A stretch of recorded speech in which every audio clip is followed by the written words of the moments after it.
네, 다음 강연은 글로벌 공급망 재편, OLED 위기와 기회라는 주제로 이충훈 유비리서치 대표님의 발표가 있겠습니다. 대표님 반갑습니다. 네, 반갑습니다. 유비리서치 이충훈입니다. 오늘 제가 발표할 내용은 글로벌 공급망 재편, OLED 위기와 기회입니다. 먼저 제가 오늘 주최사인 전자신문으로부터 사실 이 제목을 처음에 제가 받았습니다.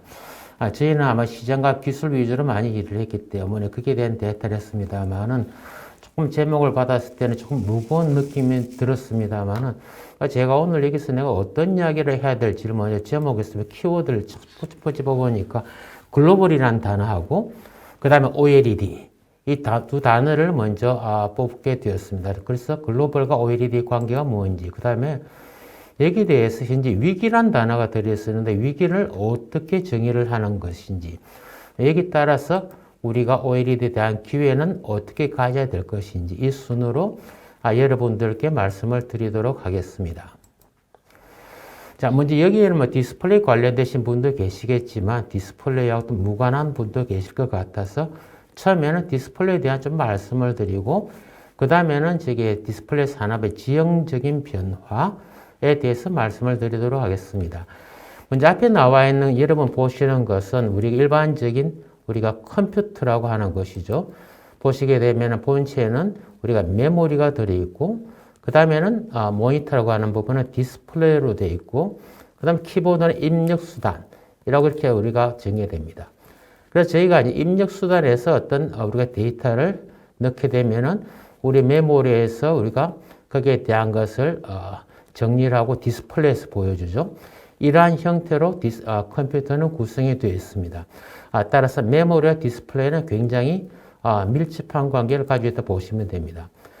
그런데 이제 최근에 우리가 디스플레이 추세, 이렇게 오늘 지금 나와 있는 것은 이번에 CES에서 삼성 디스플레이 부스에서 이제 본 것인데 보시는 것처럼 이게 대한 노트북은 화면이 두 개입니다. 입력 수단이 따로 없고 위에도 디스플레이고 아래편은 디스플레이가 있는 겁니다.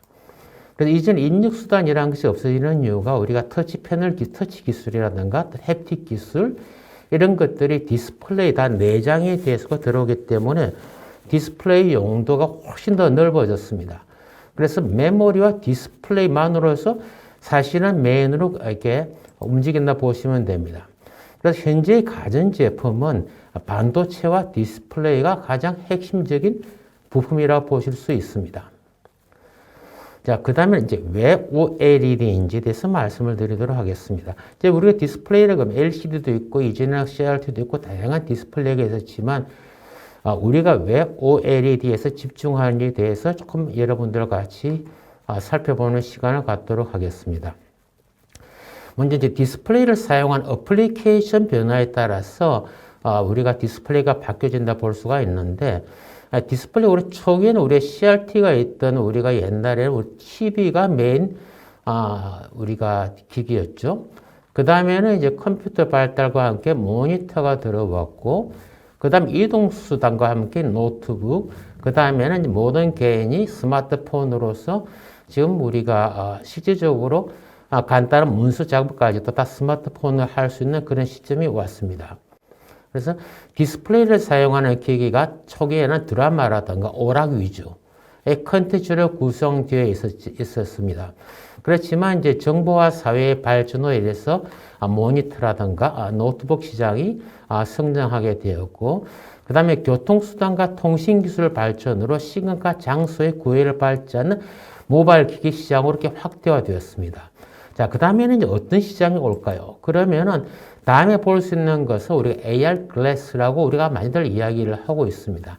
여기에 대해서는 이제 우리 증강 형식이라는 걸 사용하는 것인데, 이 부분은 이제 우리가 안경 형태의 디바이스로서 다양한 정보를 직접 디스플레이가 없이 안경 상태에서 정보를 우리가 볼 수 있고, 그 현실 세계와 가상 세계를 겹쳐서 보는 이러한 시도로 변화할 것으로 저희가 예상을 하고 있습니다. 자, 그 다음에는 이제 컨텐츠에 따라서 디스플레이 변화를 좀 살펴보도록 하겠습니다. 아까 컨텐츠는 말씀드렸는데 드라마가 있고 우리가 도큐멘트 서류, 그 다음에 영화, 게임, 우리 크게 이렇게 볼 수가 있습니다. 여기 해당되는 우리가 해상도라 그러면 뭐 VGA, XGA, 4K, 뭐 더블 XGA 이런 부분이 있고 그렇지만 그게 들어가는 이제 우리가 화면이 얼마나 빨라야 되는지 본다 그러면 드라마는 천천히 가도 되죠. 그 다음에 도큐멘트 서류 같은 경우는 우리 정지사항이 많죠. 하지만 영화라든가 게임이 되게 되면 굉장히 빨라야 됩니다. 그래서 이전에는 우리가 디스플레이 60Hz를 사용을 했습니다. 하지만 요즘에 게임은 다 120Hz까지 우리 올라가고 있죠. 그 다음에는 우리 컨트라스트 레이쇼라고 하는데 이게 명암비입니다. 명암비라는 것은 사실 디스플레이 있어가지고 가장 기본적인 겁니다. 흑백을 구별하는 것인데 사람 눈은 이 컬러보다 기본적으로 흑백을 더 잘 구별하게 되어 있습니다. 그럼 우리가 밤에 빛이 없는 상태에서는 우리가 모든 사물은 흑백으로만 우리가 구분하기 때문에 멀리 있든지 가까이 있든지 간에 가장 기본적으로 명암비가 가장 잘 되어 있어야 됩니다. 여기서 드라마라든가 그 다음에 우리가 서류는 크게 중요하지 않습니다만은 영화인 경우에는 컨트라스트 레이쇼가 굉장히 좋아야 됩니다. 그 다음에는 최근에 우리 HDR이라고 있습니다. 하이 데인시티 레이쇼라 그런 것인데 이 부분은 HDR 밝은 쪽에서 우리 계절을 나타내는 것입니다. 근데 여기에 해당되는 우리가 디스플레이를 본다 그러면 드라마라든가 다큐멘터리에서는 LCD가 적합합니다만은 최근 추세는 영화라든가 게임에서는 OLED가 가장 최적의 디스플레이가 되고 있습니다. 자, 그런데 이게 조금 더 우리 LCD와 OLED에 대해서 화면에 대해서 어떤 특색이 있는지 살펴보면은 제가 여기 있는 것은 제가 CES였는지 EFI였는지 몇 년 전에 찍은 사진입니다. 근데 이 소니 부스입니다. 부스인데 제가 이 사진을 가장 제가 많이 사용을 합니다. LCD와 OLED 차이점. 여러분도 아시다시피 사실 소니의 텔레 브라비아 TV는 우리 삼성전자나 LG전자가 팔고 있는 TV보다 가격이 다 비쌉니다. 그래서 가장 우리 일반적으로 비싼 TV라고 알려진 부분을 보시게 되면은 같은 전시장 내에서 찍은 사진인데 이 OLED를 보시게 되면 컬러가 어때요? 굉장히 생동감 있는 컬러입니다. 거기에 비해서 LCD는 어떤 장면을 그러니까 LCD TV만 보면은 굉장히 훌륭한 TV인데 OLED TV와 같이 보게 되게 되면은 화면의 특징 차이가 너무나 다르다는 걸 알 수가 있죠.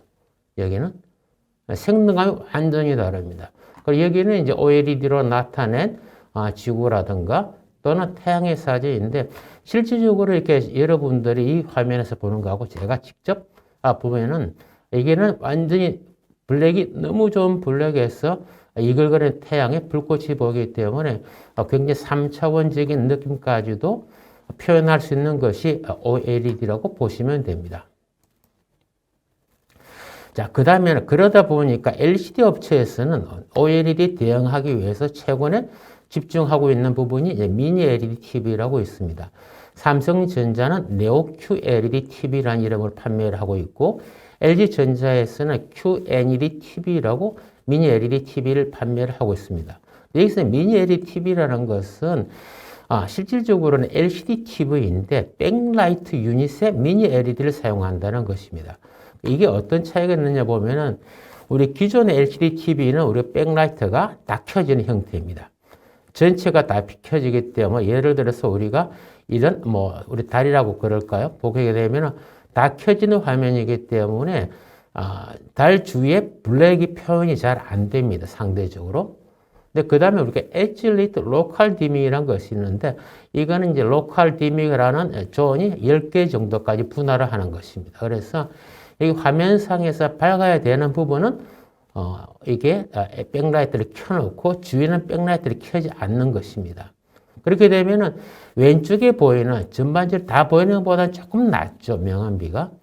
그 다음에 이제 Full Array Local Dimming 우리가 줄여서 FALD라고 FALD라는 기술이 있는데 여기는 이제 100에서 500전 정도로 화면을 분할하는 것입니다. 분할을 해서 밝아야 되는 부분에 이러한 백라이트를 켜고 나머지 끄는 형태입니다. 그러면은 아까 여기에 나와 있던 엣지 리트보다는 조금 더 나은 상황이죠. 여기까지가 우리 기존에 나왔던 우리 LCD TV이고 우리가 이제 미니 LED TV라 그러면은 여기에 더 많은 LED, 여기에 로컬 디밍이라는 걸 하게 됩니다. 여기 보시면 여기는 이제 1000존 이상, 여기는 이제 200만 존 이상 이렇게 되는데 사실 픽셀이 200만 개 이상이라 그런다 그러면 모든 화소를 거의 LED 뒤에서 광원으로 다 조절을 한다 보시면 되고 이렇게 하기에는 LED가 너무 많이 들어갑니다. 그리고 여기만 하더라도 1000존 이상의 1000존에서 뭐 10,000존 이렇게 10만 이렇게 보시면 될 텐데 이런 형태로 해서 구현을 하게 되면 아까 초기에 나와 있던 것보다는 훨씬 더 밝은 데는 더 밝게 보이고 어두운 데는 더 밝게 보인다는 걸 알 수가 있죠. 그래서 이렇게 해서 LED 사이즈도 우리 일반적으로 수십 미리였는데 이제 마이크로 오다로까지 내리는 겁니다. 그러니까 작게 해서 LED에 대해서 명암비를 가져오는 겁니다. 이거 컬러를 좋게 하는 것이 아니고 아까 말씀드린 디스플레이 가장 기본으로 가져가야 될 명암비, 흑백을 구별하는 능력인데 이걸 하는 차원으로 미니 LED TV가 지금 특히 이제 중국 TCL에서 가장 집중적으로 개발을 해왔고 지금 사업화를 추진을 하고 있습니다. 그래서 이게 팔더란 방식까지는 일본의 소니가 이끌고 왔습니다만은 미니 LED에 들어오게 되게 되면은 삼성전자, LG전자, 그리고 TCL 3개사가 가장 빠르게 사업화를 추진을 하고 지금 제품도 출시 중에 있습니다. 그런데 실질적으로 이렇게 로컬 TV를 많이 하게 되게 되면은 회로가 굉장히 복잡해지고 가격이 굉장히 코스트가 올라가게 됩니다. 그래서 저희가 이전에 이제 우리가 미니 LED B16 기술에 대해서 원가 분석이라는 걸 해보니까 이거 가격이 장난이 아닙니다. 4K만 하더라도 가격이 너무 높습니다.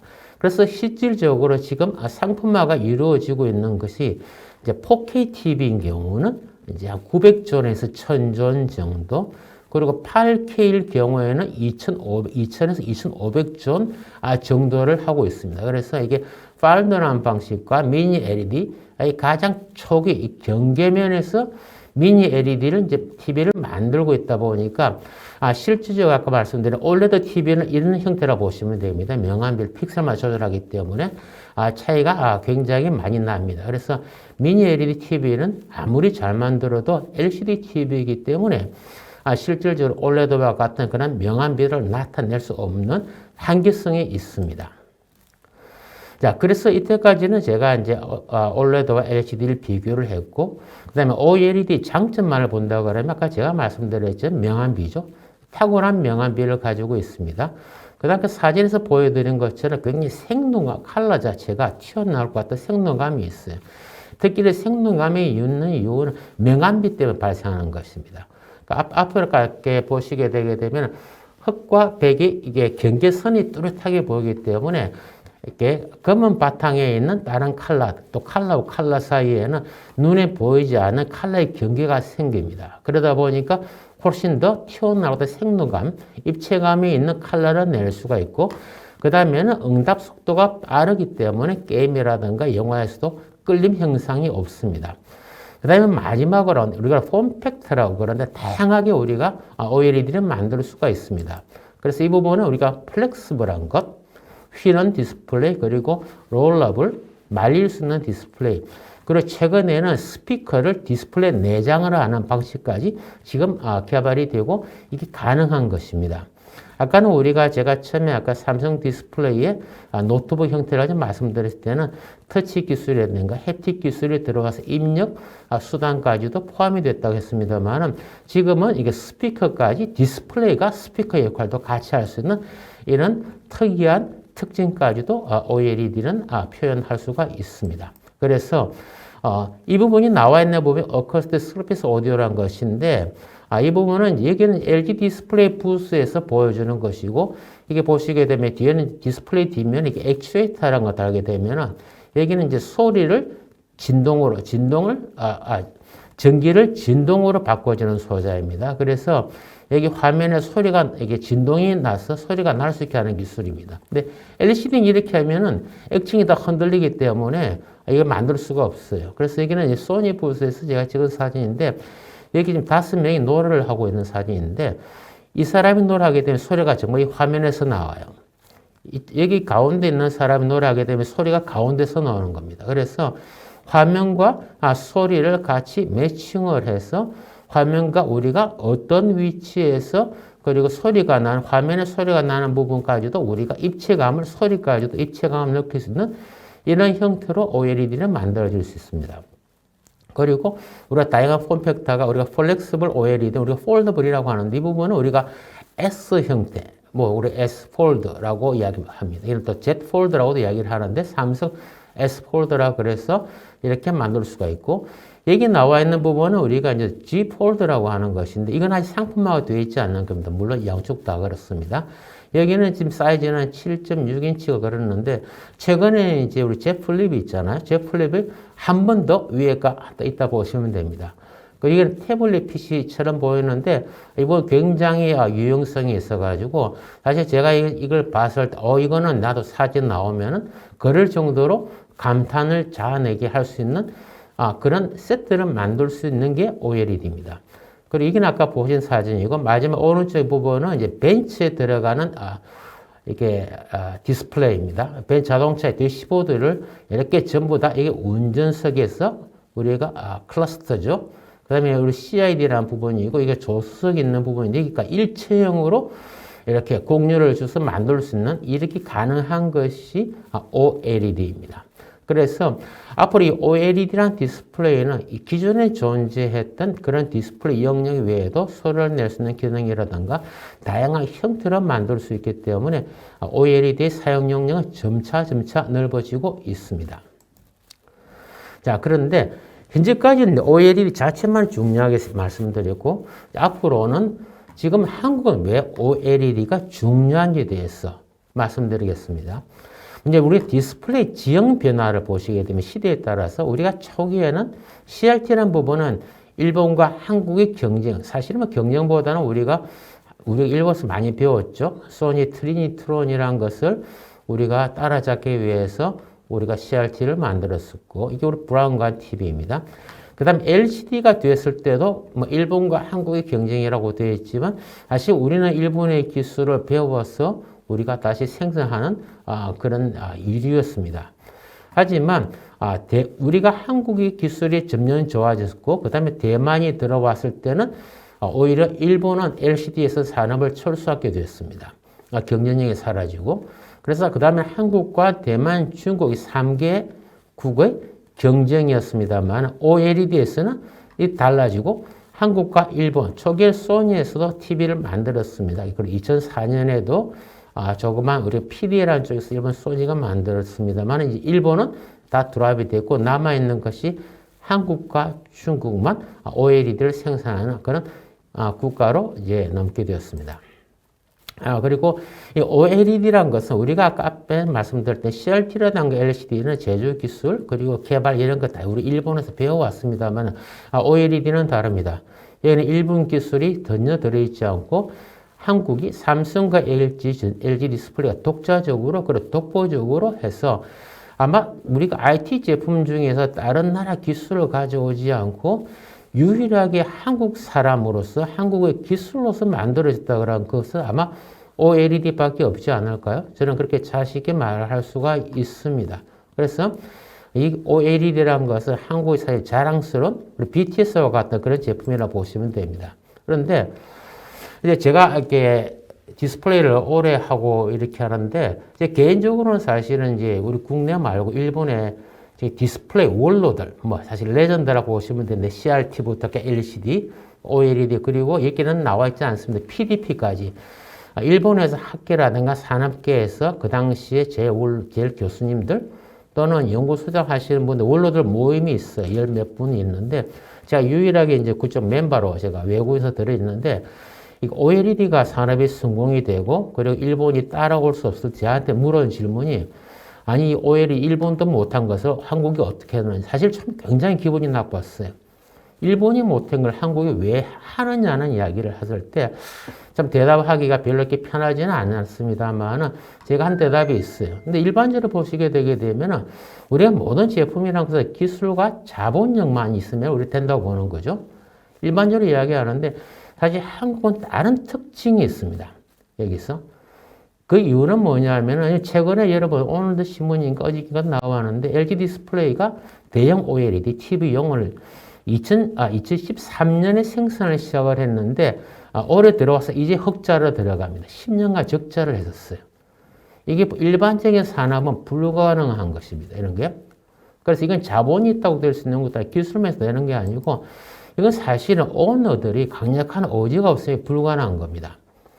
그리고 삼성그룹에 있어서는 삼성에서 OLED를 개발할 때 조 단위의 개발비가 들어갔습니다. 일반적으로 우리가 제품을 판매를 할 때 우리가 매출이 조 단위가 되는데 삼성 디스플레이에서 우리 모바일 OLED를 개발하는 데는 개발비가 조 단위로 들어갔습니다. 그리고 LG 디스플레이도 마찬가지죠. 그래서 이러한 최근에 만들어지는 특이한 이런 굉장히 장치 산업에서는 강력한 오너의 의지가 없으면은 사실은 엔지니어들이 기술을 계속 개발하고 추진을 할 수가 없습니다. 그래서 한국은 다른 국가와 다르게 강력 오너의 의지가 있어서 가능했는데 실질적으로 보시게 되게 되면은 우리 애플이라든가 뭐 테슬라라든가 그 다음에 지금 메타라든가 이런 세계적인 기업을 보게 되면은 각 오너들이 있죠. 오너들이 거기에 강력하게 끌고 오는 힘이 있기 때문에 실질적으로 각 업체들이 성공을 하는 겁니다. 그러니까 테슬라가 뭐 로켓을 쏘고 그다음에 달나라 여행을 간다 이런 게 일반 업체가 다 불가능한 거죠. 이러한 것은 기술과 자본력만 있어도 되는 것이 아니고 이것을 두 개를 같이 컨트롤할 수 있는 오너들의 의지가 있었기 때문에 가능해진 그런 부분입니다. 그래서 한국의 OLED를 다시 말씀드리면 한국의 삼성 디스플레이는 모바일 디스플레이, 스마트폰을 위주로 하는 모바일 디스플레이 위주로 리지드 OLED와 플렉시블 OLED를 개발하고 생산해 왔습니다. 그에 반면 LG 디스플레이는 모바일보다는 대형 디스플레이, 대형 OLED인데 우리가 WRGB OLED라고 하는 부분은 우리가 해봤고 이번은 각각의 사실은 전방 산업에 삼성전자 OLED 스마트폰 사업이 있었고 LG전자 OLED TV 산업이 있었기 때문에 이 두 가지 디스플레이 산업이 성공을 할 수가 있었습니다. 그래서 아까 우리가 오너 체제, 우리 그룹 체제에서 삼성전자와 LG전자가 없었으면은 지금의 삼성 디스플레이 OLED와 LG 디스플레이 OLED는 존재를 할 수가 없다고 보시면 됩니다. 그래서 디스플레이 산업은 전방 산업에서 끌어주는 강력한 업체가 반드시 존재를 해야만이 디스플레이 산업도 성공을 할 수 있는 것입니다. 그리고 그 다음에는 우리가 이런 삼성과 LG 디스플레이에 우리가 소재, 부품, 장비를 공급하는 국산화가 굉장히 많이 진행되어 있죠. 우리가 LCD 시대만 하더라도 주로 일본의 장비, 일본의 재료를 다 샀습니다만 OLED에서 바뀌었죠. 한국에 굉장히 좋은 기업들이 많습니다. 기존의 일부 재료는 중국, 일본에서 가져오고 있습니다만 장비와 재료는 지금 국산화율이 가장 높은 게 우리가 OLED라고 보시면 됩니다. 그래서 한국은 이런 OLED 부분에서 세계 최고의 완벽 국가적 에코시스템을 구축했습니다. 우리가 이제 글로벌 공급망, 이렇게 스플라이 체인이라는 우리가 이전 단어를 써왔는데, 저희 이제 OLED에서는 이 스플라이 체인이라 하지 않고 우리 에코시스템이라는 단어를 씁니다. 이거는. 그러니까 스플라이 체인이라고 하면은 단순하게 누가 누구한테 공급을 했다, 이런 수직 관계입니다만, 에코시스템이라는 것은 서로 이게 하나의 소사이어티인 겁니다.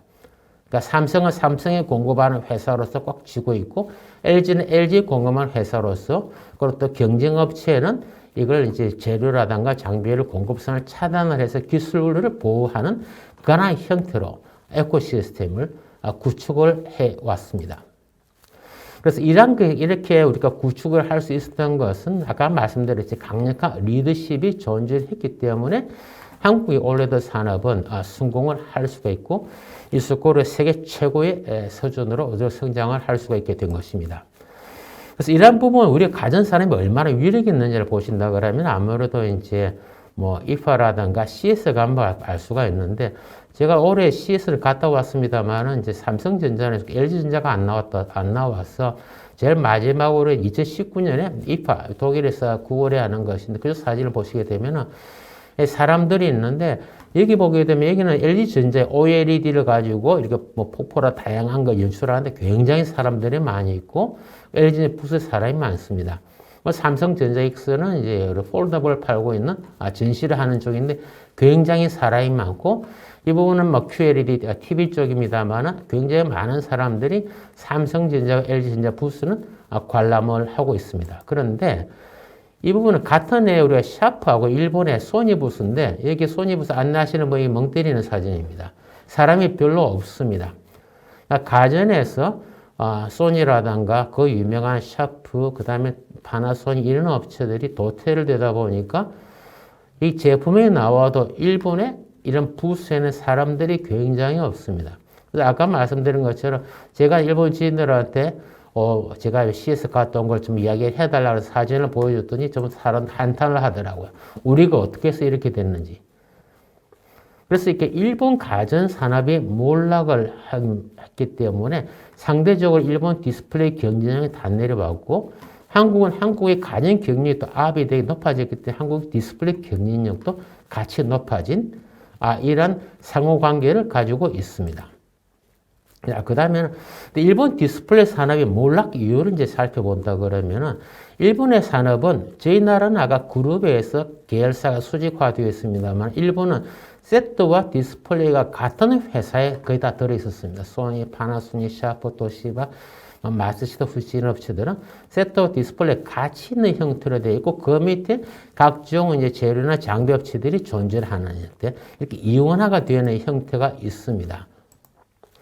자, 그런데 일본의 세트 업체, 그러니까 세트 가전 산업이 몰락을 하다 보니까 디스플레이 업체도 같이 이게 침몰하게 됩니다. 그 이유는 뭐냐 하면은 세트 업체의 사람이 나빠지면 디스플레이 업체가 정보를 받을 데가 없습니다. 이것은 아까 우리가 글로벌, 우리가 이게 이런 이야기도 하는데 우리가 제품에 대한 우리가 물건을 공급을 하고 파는 것만이 아니고 이걸 하기 위해서 정보의 망이라는 게 필요합니다. 근데 이 앞단에는 전방 산업이 무너지게 되면 후방 산업에 있는 업체들은 그냥 개발 정보라든가 앞으로 세트가 어떻게 가야 되는 방향을 모르기 때문에 디스플레이 개발 방향을 알 수가 없게 됩니다. 그래서 전방 산업이 약해지면은 중간에 있는 산업도 약해지고 더불어서 그 밑에는 모든 산업, 장비나 재료업체까지 다 약화되는 이러한 세트로 무너지게 되는 이러한 형태가 됩니다. 그래서 결과적으로는 일본 디스플레이 산업에 침몰하고 지금 남아있는 업체는 거의 없죠. 자, 그래서 앞에까지는 제가 한국의 전방산업, 디스플레이의 전방산업이 있었기 때문에 좋아졌고, 그 다음에는 우리 소부장을 본다 그러면은 일본의 패널 산업은 거의 사라지고 장비 부품 소재 산업이 남아 디스플레이 산업 명맥만 유지하고 있습니다. 한국의 디스플레이 산업도 CRT와 PDP, LCD를 거쳐 OLED로 재편되고 있고 이에 따라서 부품 장비 재료업체도 이제 바뀌었습니다. 그리고 삼성 디스플레이, LG 디스플레이는 퍼스트 무브로서 OLED 양산을 시작했기 때문에 생산과 기술, 개발 기술력이 세계 최고가 되었고 이에 따라서 한국의 OLED 관련 장비 부품 소재업체들 역시 일본 기업의 기술력 극복하고 세계 최고 기업들로 성장을 했습니다. 자, 그런데 지금부터는 이제 위기에 대해서 말씀을 드리도록 하겠습니다. 이때까지 제가 이제 한국의 디스플레이 산업, 그리고 가전 산업은 우리가 완벽하게 일본을 이겼습니다.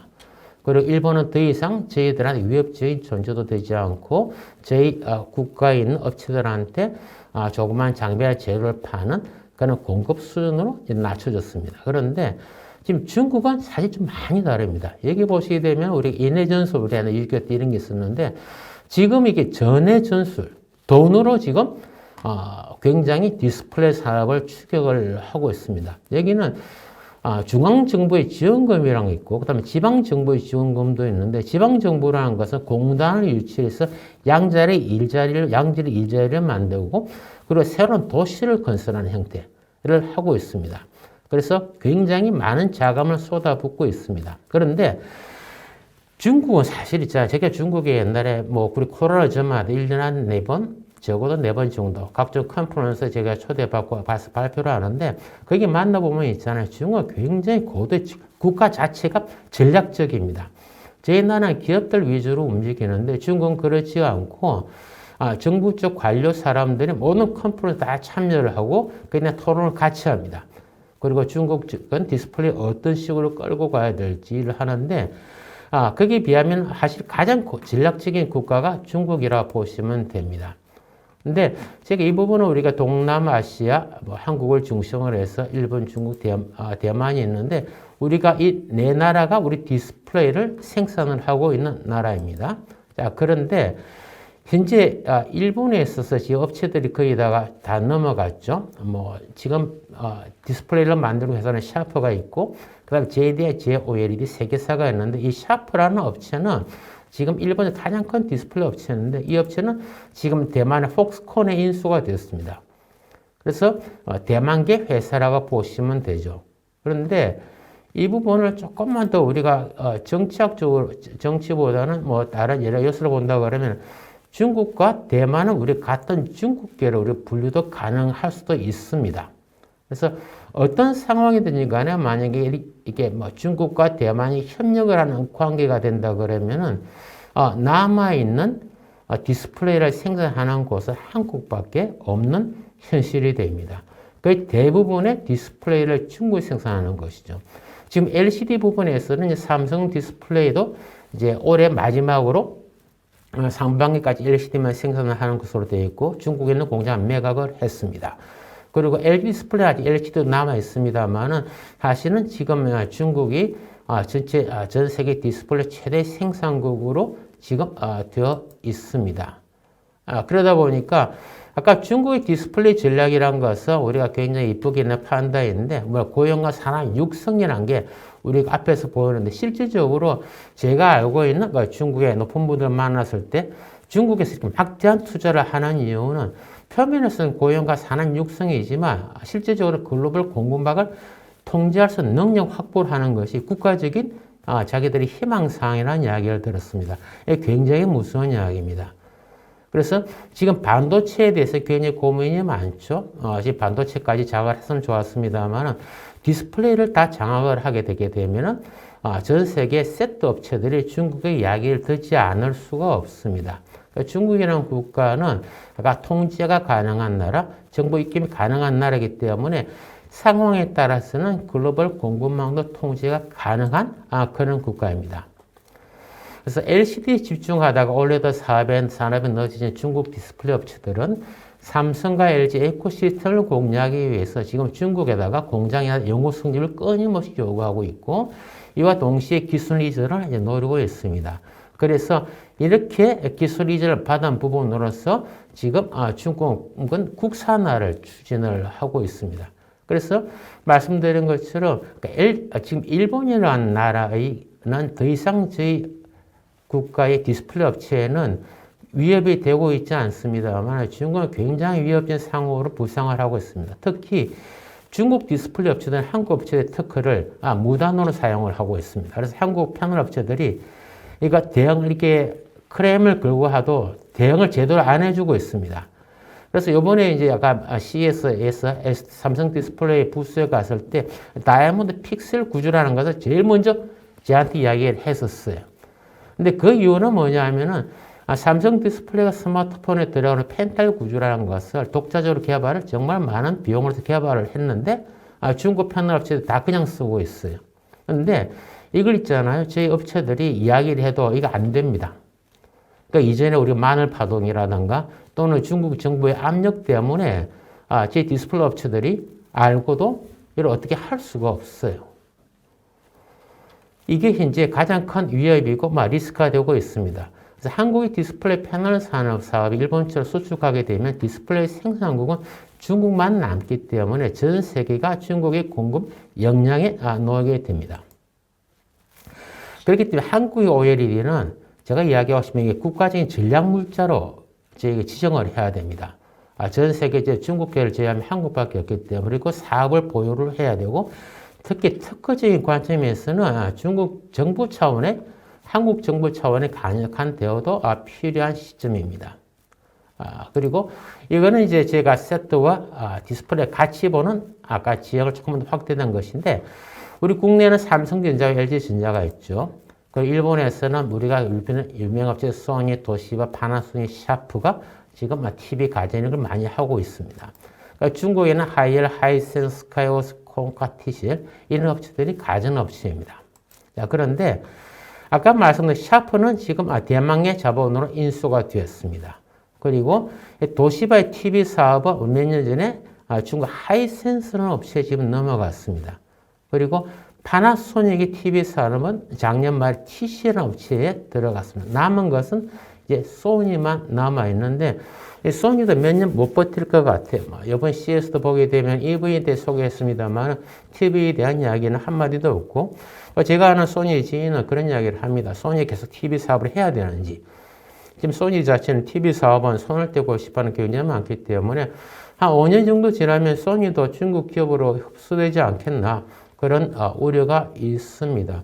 근데 아까 말씀드린 것처럼 디스플레이 산업이란 건 전방 산업이 있어야 되는데 지금 일본의 전방 산업에 해당되는 셋업체가 다 중국 기업으로 지금 흡수가 되고 있는 상황입니다.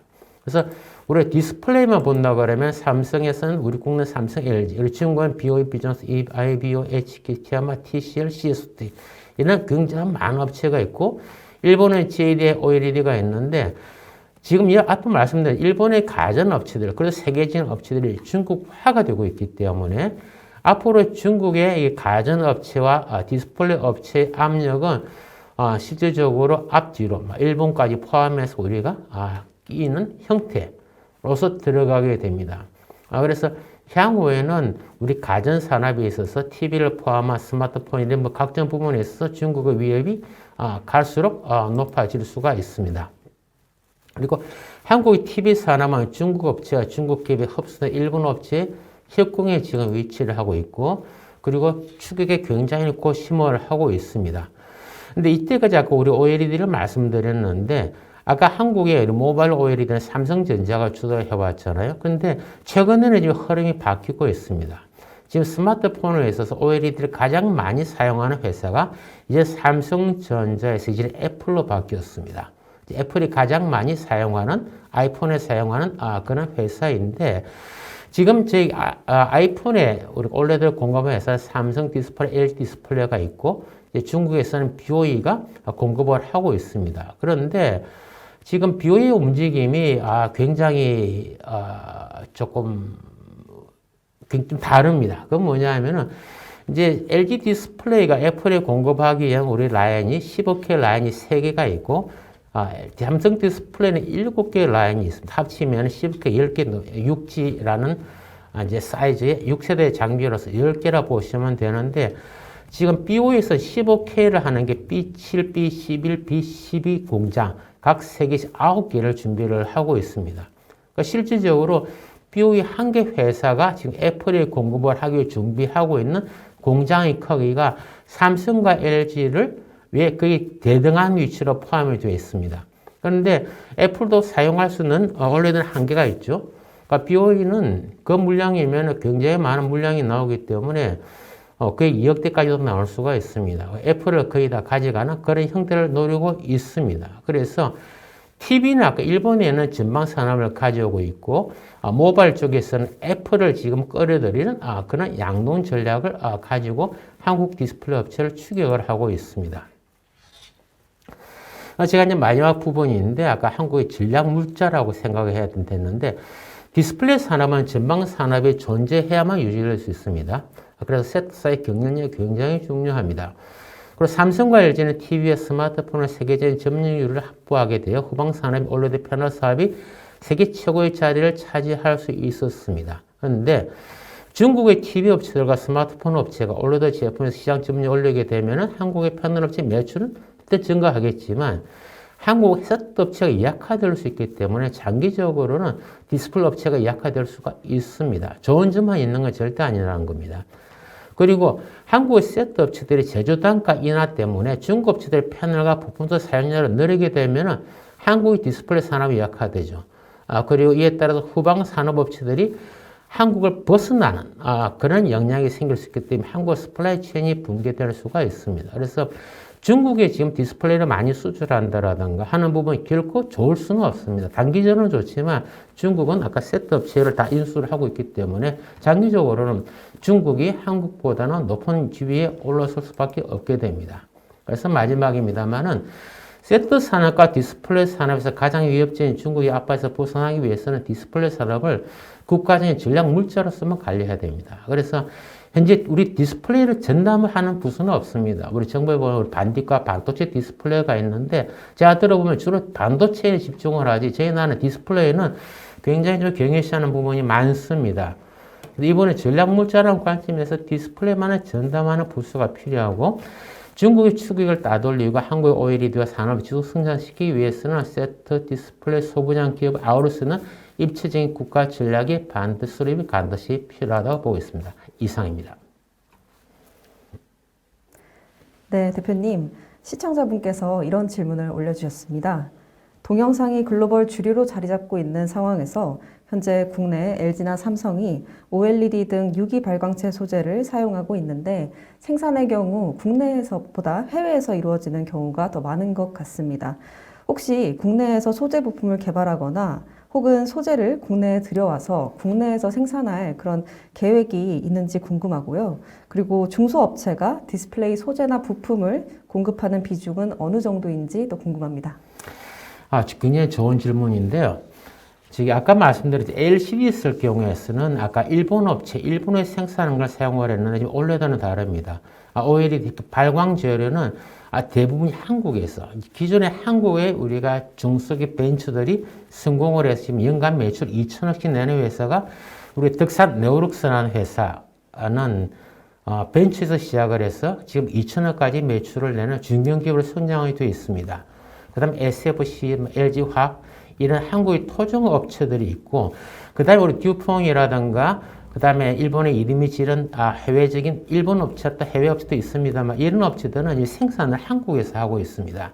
그래서 지금 아까 한국에서 디스플레이 산업이 성공을 했기 때문에 생산 기지가 지금 한국에 들어와 있어요. 그래서 이런 부분은 해외 업체이지만 글로벌 기업으로서 국산화가 되어 있다 보시면 되겠고 그리고 아까 이제 작은 업체들이 한국에서 성공할 수 있는 이런 거 나오는데 아까 우리 에코시스템이라는 부분은 삼성 디스플레이, LG 디스플레이는 끊임없이 지금 조그만 기업도 발굴하고 있습니다.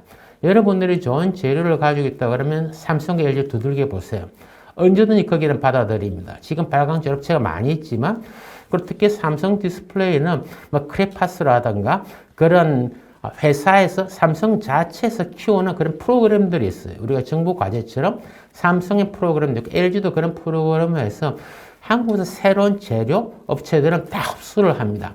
아까 말씀드린 것 이런 에코시스템 밖에 있는 메이저가 아닌 업체들이 중국으로 가게 되면 더 안 좋은 영향도 있을 수 있는 게 있고 중국에서는 끊임없이 한국 소재 기업들을 중국에 끌어들이려 하고 있는데 이에 반해서 삼성과 LG는 국내 업체들을 언제라도 키울 수 있도록 다들 지금 이렇게 손을 잡고 일을 하고 있습니다. 그래서 여러분들이 좋은 기술을 가지고 있으면은 삼성과 LG는 언제든 여러분과 함께 손을 잡고 기술 개발 또는 개발에 필요한 지원도 당연히 하고 있습니다. 그렇게 생각하시면 됩니다.